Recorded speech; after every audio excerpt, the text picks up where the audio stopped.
आइए मित्रों, लिरिकल बैलाड्स के विषय में बात करते हैं। विलियम वर्ड्सवर्थ का बहुत बड़ा कलेक्शन जिससे कि इनको प्रसिद्धि मिली। कॉलेज और वर्ड्सवर्थ ने मिलकर के 1798 में इस संकलन को प्रकाशित करवाया, जिसमें कि 19 पोइम्स वर्ड्सवर्थ की और 4 कॉलेज की। प्रायः बड़ी कठिनाई होती है इसको याद करने में, और 1 से 2 तक प्रश्न हर परीक्षा में, चाहे वो टीजीटी हो या पीजीटी, दोनों में ही बनते हैं। वीडियो बहुत ही महत्वपूर्ण है। ट्रिक बनाने का प्रयास किया है और एक ही बार में आपको याद करा भी देंगे। कहानी का टाइटल है मैं और बेचारी कविता। कहानी का शीर्षक है मैं और बेचारी कविता। कविता से ही कहानी शुरू होती है। एक थी कविता, एक कविता यानी द राइम ऑफ एंशिएंट मैराइनर।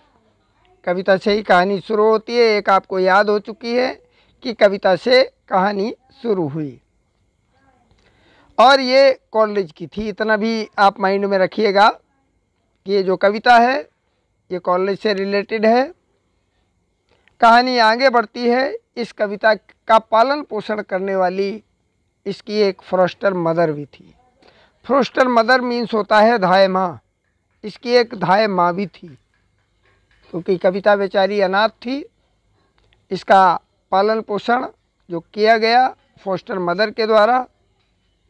इनके सबटाइटल भी हमने यहाँ पर प्रस्तुत किए हैं, ये भी आपको याद रखने हैं। और ये फॉस्टर मदर का सबटाइटल है ड्रामेटिक फ्रेगमेंट, एक नाटकीय अंश। फॉस्टर मदर नंबर 2 है। आगे चलते हैं तो कविता और इसकी धाय, इसकी फॉस्टर मदर यू के पेड़ के नीचे बैठा करते थे, यू ट्री। तो हमारी तीसरी कविता, इसको रिलेट करिएगा यू के पेड़ से। इसका पूरा जो टाइटल है वो है lines left upon a seat in a yew tree which stands the lake of Esthwaite. ये वर्ड्सवर्थ की है। बाकी वर्ड्सवर्थ की पोइम्स को बताने की आवश्यकता नहीं पड़ेगी, क्योंकि बची हुई तो वर्ड्सवर्थ की है ही। ऊपर 2 आप देख चुके हैं, राइम ऑफ एंशिएंट मैरिनर और फॉस्टर मदर। ये दोनों की दोनों कॉलेज की हैं। आगे चलते हैं। 3 आपको याद हो चुकी हैं, कविता और उसकी धाय, दोनों ही यू के पेड़ के नीचे बैठा करते थे। आगे चलते हैं नंबर 4 पर। इसी पेड़ पर एक बुलबुल भी रहती थी। इसी पेड़ पर एक बुलबुल भी रहती थी। कहानी और आगे बढ़ती है। इसी पेड़ पर कौन रहती थी? एक बुलबुल, द नाइटिंगेल। ये चौथी पोइम है और ये भी कॉलेज की है। तो नंबर 1 सब क्रोनोलॉजिकल ऑर्डर से है। नंबर 1, नंबर 2 और नंबर 4 द नाइटिंगेल, ये भी कॉलेज की है। और इसका पूरा टाइटल है कन्वर्सेशनल पोइम रिटन इन अप्रैल 1978। ये भी कॉलेज की है। तो उसी यू के पेड़ पर, जैसा कि आपको पता ही है, यू के पेड़ पर बुलबुल रहती थी। आगे चलते हैं। एक दिन कहानी आगे बढ़ती है। एक दिन क्या हुआ, एक आवारा औरत आ गई। एक दिन कौन आ गया? एक आवारा औरत, the female vagrant. Vagrant means आवारा होता है, घुमक्कड़ होता है। तो ये आवारा औरत से नंबर 5 जोड़िएगा, ये भी वर्ड्सवर्थ की है। आवारा औरत, फीमेल वैग्रेंट, वहाँ पर यू के पेड़ के नीचे आ गई। और ये औरत अकेली नहीं थी। ये जो आवारा औरत है नंबर 5 की, ये अकेली नहीं थी। इसके साथ एक और इसी टाइप की औरत थी। इसका नाम था गुड्डी ब्लैक, काली वाली। जैसे अपने यहाँ गांव में नहीं होता है, नाम रख देते हैं किसी का गुड्डी, अगर वो काली है तो गुड्डी ब्लैक भी हो सकता है। लेकिन ये अच्छी वाली नहीं थी। ये गुड्डी ब्लैक भी इसी आवारा औरत की ही सहेली थी, उसी एटीट्यूड की थी। तो गुड्डी ब्लैक से रिलेट करिएगा नंबर 6 पोइम, गुड्डी ब्लैक।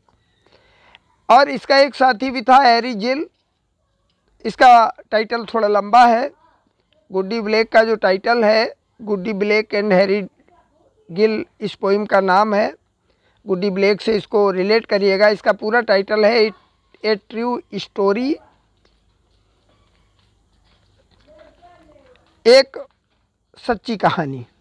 आगे चलते हैं नंबर 7 पर। ये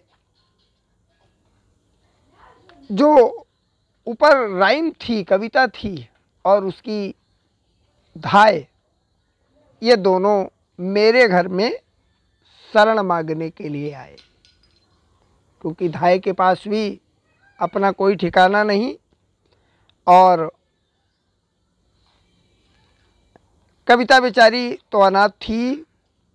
तो जो नंबर हमारी 7 पोइम है, 7th है, उसको रिलेट करिएगा मेरे घर से, माई हाउस से। The lines written at a small distance from my house and sent by me little boy to the person to whom they are addressed. My house से जोड़िएगा इसको नंबर 7। एक बार देखते ही देखते आपको अगर कविता ये कहीं दिख जाती है तो आप एकदम पता कर लेंगे कि ये लिरिकल बैलाड की है। माई हाउस को सर्च करेंगे नेक्स्ट पोइम में। आगे चलते हैं। अब जब मेरे घर में जब ये आ गए दोनों लोग, कविता और उसकी धाय, मेरा एक पड़ोसी एक बूढ़ा शिकारी था, ओल्ड हंट्समैन था, नाम था उसका साइमन ली। एक साइमन ली नाम का व्यक्ति जो कि ओल्ड हंट्समैन इसका सब टाइटल है, ये मेरा था पड़ोसी। आपको 8 याद हो चुकी हैं। आगे चलते हैं। ये बूढ़ा जो हंट्समैन था ये बहुत ही कुशल था कहानियाँ सुनाने में। तो ये एनेक्डोट सुनाया करता था, चुटकुले और कहानियाँ टाइप सुनाया करता था। किनकी? पुराने लोगों की, पिताओं की, फादर्स, यानी जो पूर्वज हैं, फोर फादर्स हैं, इनकी कहानियाँ सुनाया करता था। तो नंबर 9 हो गया। एनेक्डोट्स मीन चुटकुला या छोटी कहानियाँ होता है। तो आपको 9 याद हो चुकी हैं। कहानी आगे बढ़ती है, नंबर 10 की ओर चलती है। बसंत का महीना था, शुरुआती वसंत का समय था। इन अर्ली स्प्रिंग का समय था। चैनल बिल्कुल नया है, आज ही क्रिएट किया हुआ है। अगर आपको अच्छा लगता है तो सब्सक्राइब अवश्य कर लीजिएगा, लाइक भी करिएगा। प्रयास ये करेंगे टीजीटी और पीजीटी के समस्त राइटर्स के जितने भी वर्क हैं सबकी कोई न कोई आसान ट्रिक बना दें, जिससे कि आप सबको बड़ी आसानी से याद हो जाए। आगे चलते हैं। बसंत का महीना, और इस बसंत के महीने में हम जब बाहर निकले तो हमारे पैर में लग गया कांटा। द थॉर्न नंबर 11 पर है। बसंत का शुरुआती महीना, हम निकले बाहर, हमारे लग गया कांटा। हम अकेले नहीं थे, हमारे साथ हमारे अड़ोसी पड़ोसी और लोग भी थे। तो हम टोटल कितने लोग थे? हम टोटल थे 7 लोग। वी आर 7, हम 7 लोग थे। हम 7 लोग थे तो हमने क्या देखा? ऊपर हमने जब द नाइटिंगेल को देखा था, कॉलेज वाली नाइटिंगेल को, वो नाइटिंगेल फ्लॉक बना करके, झुंड बना करके आ गई और ये उसके परिवार का अंतिम झुंड था। वही नाइटिंगेल आ गई। Number 13, the last of the flock, अंतिम झुंड के रूप में हमारी 13वीं कविता पूरी हो गई। अब आगे नीचे वाली कहानी से जोड़ते हैं, इसको थोड़ा उलटफेर करते हैं। जो ऊपर कविता थी नंबर 1 वाली, इसकी जो धाय थी ये हो गई पागल। ये जब पागल हो गई तो द मैड मदर हो गई। अब क्या करें इसका? जब पागल हो गई तो पागल लोगों के लिए वहाँ कहीं पागल खाने की व्यवस्था नहीं थी, तो वहीं मेरे घर के ही एक अंधेरे कमरे में डंजियन बना करके इसको बंद किया गया। तो नंबर 14 होता है डंजियन। डंजियन मीन्स काल कोठरी होता है। डंजियन मीन्स काल कोठरी, काल कोठरी। तो काल कोठरी में इस पागल माँ को बंद किया गया। आपको मालूम ही हो गया होगा कि नंबर 14 पर डंजियन और नंबर 15 पर मैड मदर। ये मैड मदर किसकी है आपको पता ही है, ये कविता की वही धाय है जो पागल हो गई, और इसको फिर कॉलेज के द्वारा बंद करवाया गया। कहाँ? मेरे अंधकार युक्त कमरे में, डंजियन में। कहानी और आगे बढ़ती है। अब ये पागल माँ बेचारी बहुत ज़्यादा अपने आप को सरवाइव नहीं कर पाती है, तो ये नहीं रहती है इस दुनिया में। इस दुनिया में जब नहीं रहती है तो अब इसका क्या करें? इसकी डेड बॉडी को किसी न किसी नदी की आवश्यकता पड़ती है, तो नदी के किनारे इसको दफनाया जाता है। और वो नदी थी थेम्स। लंदन थेम्स नदी के किनारे बसा हुआ है। ये कहानी चल रही है लंदन की, तो वहाँ पर जो नदी है वो थेम्स ही है।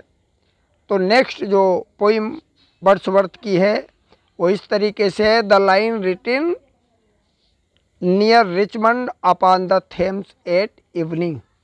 शाम को बेचारे वर्ड्सवर्थ ने ये कहानी लिख दी इस विषय में।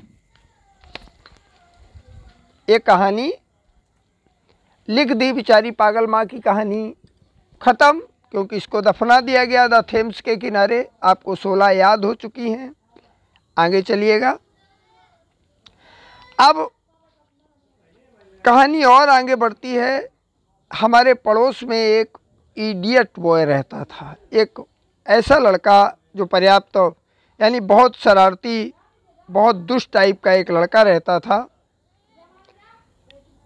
इडियट बॉय इनकी नेक्स्ट पोइम है, 17 poem idiot boy. Idiot boy ये भी मेरे पड़ोस में रहता था। कहानी हम पर और कविता पर आधारित है। ये लड़का इडियट था।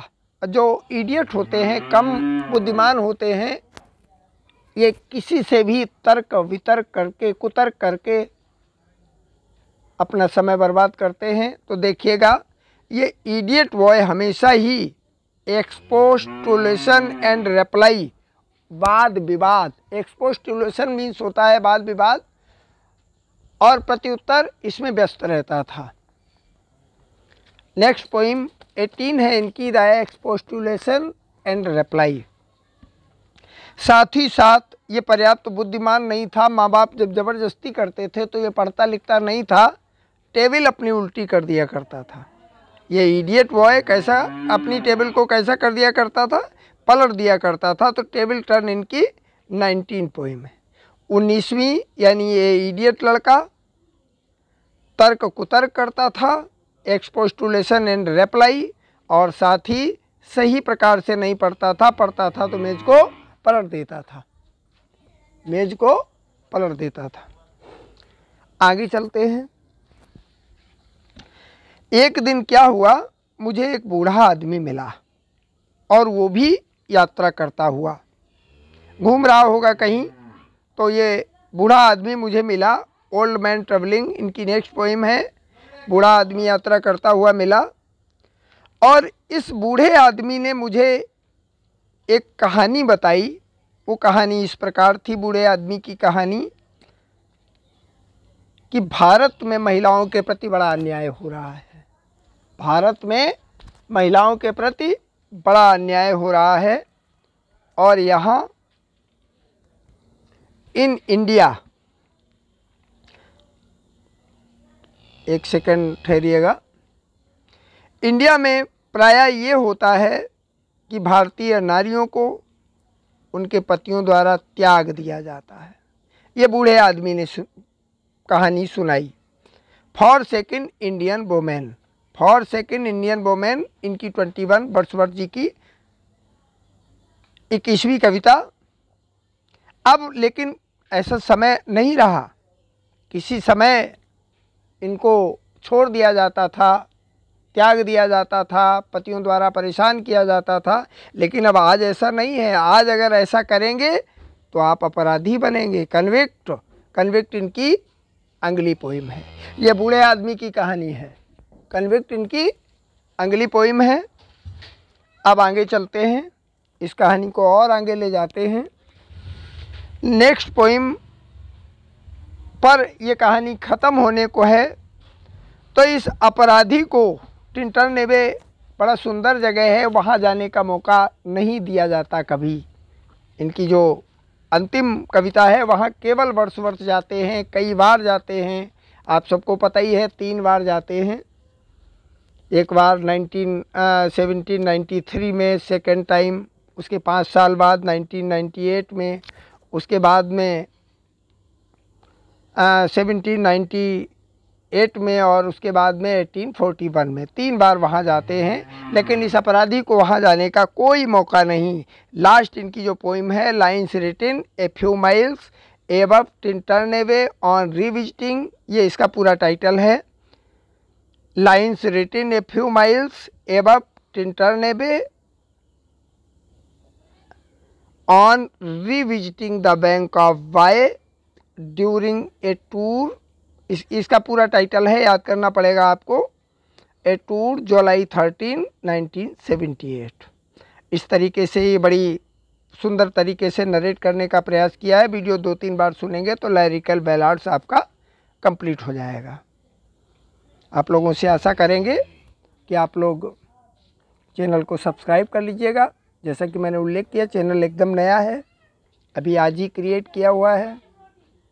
ग्रो करवाना आप लोगों का काम है। उस तरीके से नई नई पद्धति से आपको बहुत सारा अच्छा सा कंटेंट जो हमने अपने लिए बनाया है वो आप सबको मिलने वाला है।